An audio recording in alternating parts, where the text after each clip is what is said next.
তো নমস্কার সবাইকে। আজ চলে এসেছি আরও একটা নতুন রেসিপি নিয়ে। তো দেখুন, আজ বানাবো আমি আলুর পরোটা। তো আলুর পরোটা বানানোর জন্য এখানে আমি 1 কেজির মতন আটা নিয়ে নিয়েছি। আপনারা চাইলে আটার সঙ্গে ময়দাও মিশিয়ে নিতে পারেন। তো আমি এখানে শুধুই আটা নিয়েছি। আর দেখুন, এখানে আমি পরিমাণ মতো লবণ দিয়ে দিয়েছি, আর একটু জোয়ান হাতের সাহায্যে বেশ একটুখানি ডলে নিয়ে আমি জোয়ানটাকে দিয়ে দিয়েছি, যাতে জোয়ানটার ফ্লেভারটা ভালো আসে হাতের সাহায্যে, ওই জন্য একটু ডলে দিয়েছি। তারপরে দিয়ে দিয়েছি এখানে একটু কাসুরি মেথি দিয়ে আটাটাকে ভালো করে মাখিয়ে, খুব শক্ত করব না, নরম করে মাখিয়ে, একটু নরম রেখে আমি মাখিয়ে কিছুক্ষণ রেস্টে রেখে দেবো চাপা দিয়ে। তো দেখুন, এখানে তারপরে চলে এসেছি আলুর পুরটাকে রেডি করতে। তো আলুর পুর রেডি করার জন্য আমি আলুটাকে সিদ্ধ করে নিয়েছিলাম। 450 গ্রামের মতন আলু সিদ্ধ করে রেখেছি, সেটাকে আমি ম্যাশ করে নিয়েছি ভালো করে গ্রেটারের সাহায্যে।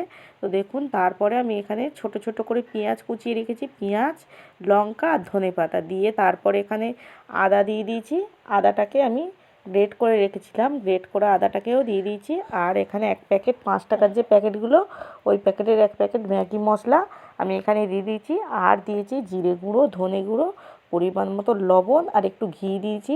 আর এখানে আমি বিট লবণ দিয়েছি, সাদা লবণও দিয়েছি। তো একটু ঘি কিংবা বাটার দিলে এই টেস্টটা আরও বেড়ে যায়।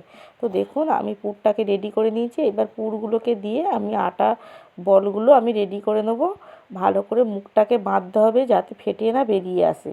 তো দেখুন, ভালো করে রেডি করে নিয়ে এবারে হাতের সাহায্যে ভালো করে বেলে নেবো বেলেন কাঠ দিয়ে। তো খুব বেশি চাপাচাপি করা যাবে না, হালকা করে বেলতে হবে। বেশি চাপাচাপি করলে কি হবে, পুরটা বেরিয়ে যাবে। তো এইবারে সবগুলো পরোটা আমি বেলে নিয়ে একে একে পরোটাগুলো আমি ভেজে নেব। একটু লাল লাল করে ভাজবেন পরোটা, যেহেতু আলুর পরোটা, তাই একটু লাল লাল করে ভাজবেন। দেখতেও ভালো লাগবে আর খেতেও খুব সুন্দর লাগবে। তো আপনারা এইভাবে একবার বানিয়ে দেখুন, একদম অন্যরকম স্বাদের, আর আলুর পরোটাটা আরও টেস্টি হয়ে যাবে।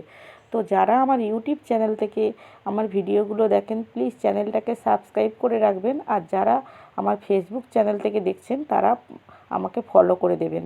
তো প্লিজ দেখুন, পরোটাগুলো আমার সব প্রায় রেডি হয়ে গেছে। তো আমি এখানে তরকারি কিছু বানাইনি, আমি এখানে শুধু ওই যে টমেটো কেচাপ আর টক দই রেখেছি। তো এগুলো দিয়ে আমি সার্ভ করেছি। আপনারা চাইলে তরকারিও করতে পারেন। আমি এখানে তরকারি মানে কেউ তরকারিটা খুব একটা পছন্দ করে না। তো এই পরোটাটা খাওয়ার জন্য টক দই কিংবা সস ঠিকই আছে। তো আবার দেখা হচ্ছে পরের ভিডিওতে।